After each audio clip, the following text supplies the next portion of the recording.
राज्यसभा चुनाव ये सीधा जनता का लोकतंत्र नहीं होता बल्कि विधायकों का खेल है।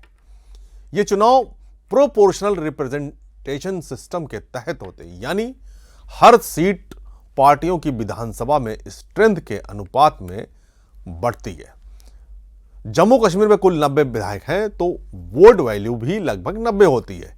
एक सीट जीतने के लिए कोटा निकलता है। कुल वोट्स को सीटें +1 से डिवाइड कर उसमें एक जोड़ना होता है।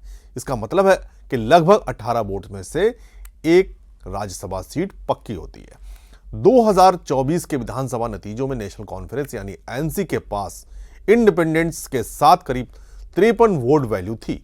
एनसी के 42, इंडिपेंडेंट्स 7, सीपीआईएम 1 और आप का 1 वोट सपोर्ट।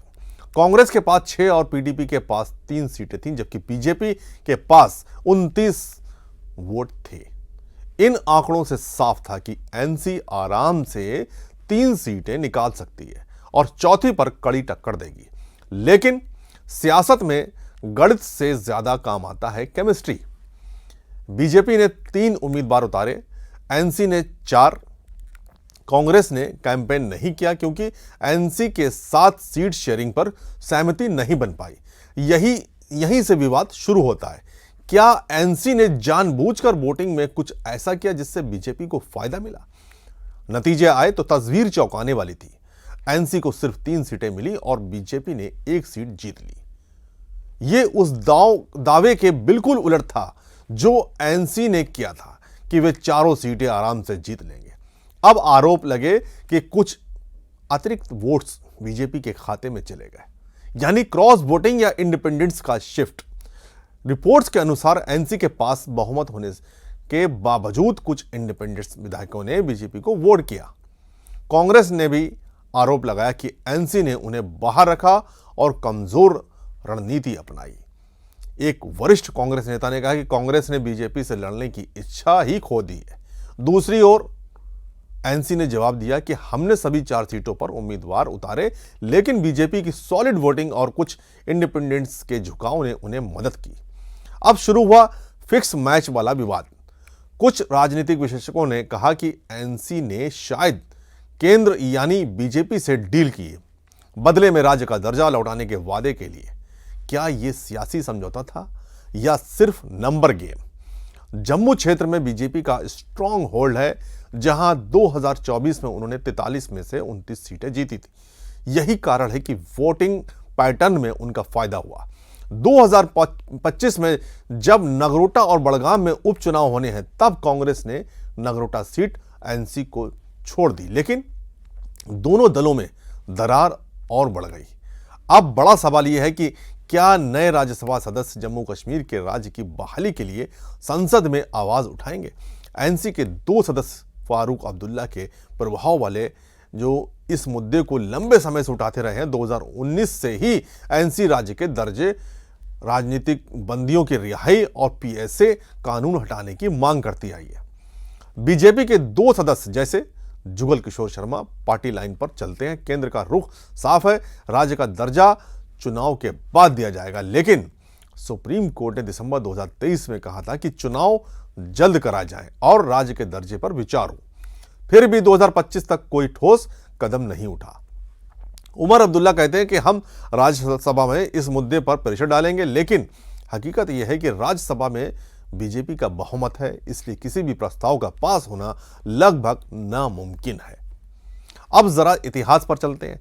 एनसी पर धोखा देने के आरोप नए नहीं है। शेख अब्दुल्ला ने 1931 में कश्मीरियत और आज़ादी की लड़ाई लड़ी थी, लेकिन 1953 में गिरफ्तार हुए। 1975 में इंदिरा गांधी से समझौता हुआ, सत्ता मिली, लेकिन आर्टिकल 370 कमजोर पड़ गया।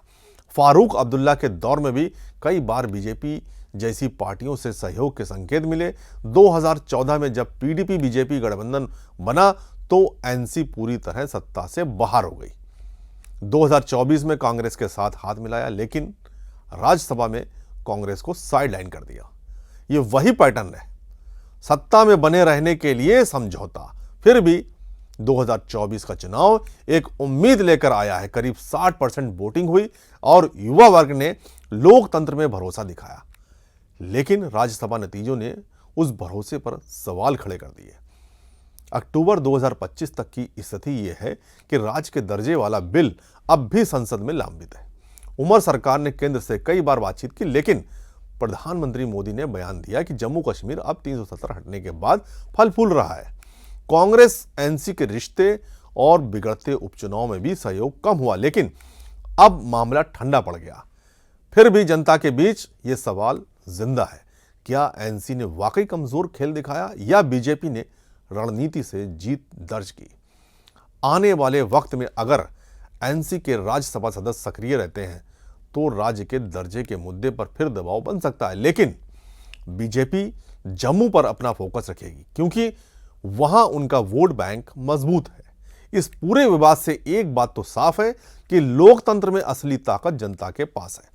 अगर जनता जागरूक रहे और अपने वोट का इस्तेमाल सही दिशा में करे, क्या यह सिर्फ राजनीतिक गणित था या सच में कोई अंदरूनी समझौता? कमेंट में बताइए, अपनी राय शेयर कीजिए। जय हिंद। मैं अपने रब का मशकूर हूँ जो इज्जत और जिल्लत जो है उसकी तरफ से होती है। उसके बाद मैं अपनी पार्टी की लीडरशिप का, जनाब डॉक्टर फारूक अब्दुल्ला साहब का, जनाब उमर अब्दुल्ला साहब का दिल की अमीक गहराइयों से शुक्रिया अदा करना चाहता हूँ और अपने सीनियर लीडर्स जो हर वक्त मेरे साथ रहे, मेरी सपोर्ट में रहे, उनका भी मशकूर हूँ। और ख़ासकर जो मेरा जम्मू का रीजन है, कश्मीर में जो मेरे हमदर्द हैं, स्पेशली चिनाब रीजन और ख़ासकर किश्तवाड़ के लोग, उनको भी मैं मुबारकबाद देना चाहता हूँ और उनका शुक्रिया भी अदा करना चाहता हूँ जो मुश्किल दौर में मेरे साथ खड़े रहे, हर वक्त खड़े रहे। मैं उनका जितना भी मशकूर हूँगा उतना कम। सर शर्मा जी हमारे साथ मौजूद है। सर, क्या कहना चाहेंगे? जिस तरह से आपने पहले भी हमारी बात हुई थी और आपने कहा था कि आप जीत के लिए पूर्ण उम्मीद है, तो क्या कहना चाहेंगे? देखिए,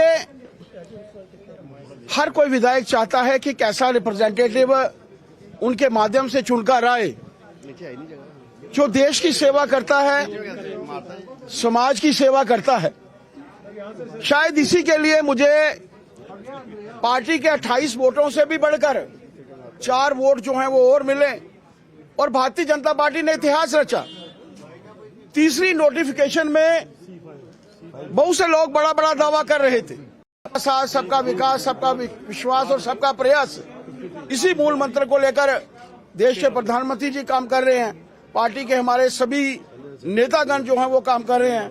और आप मानकर चलिए कि जिस तरीके से लोगों ने खुलकर मेरा समर्थन किया है वो अपने आप में दर्शाता है कि नरेंद्र भाई मोदी जी के प्रति, भारतीय जनता पार्टी के प्रति लोगों के मन में जो प्यार है वो उमड़ कर जो है इस जीत के साथ सामने आया।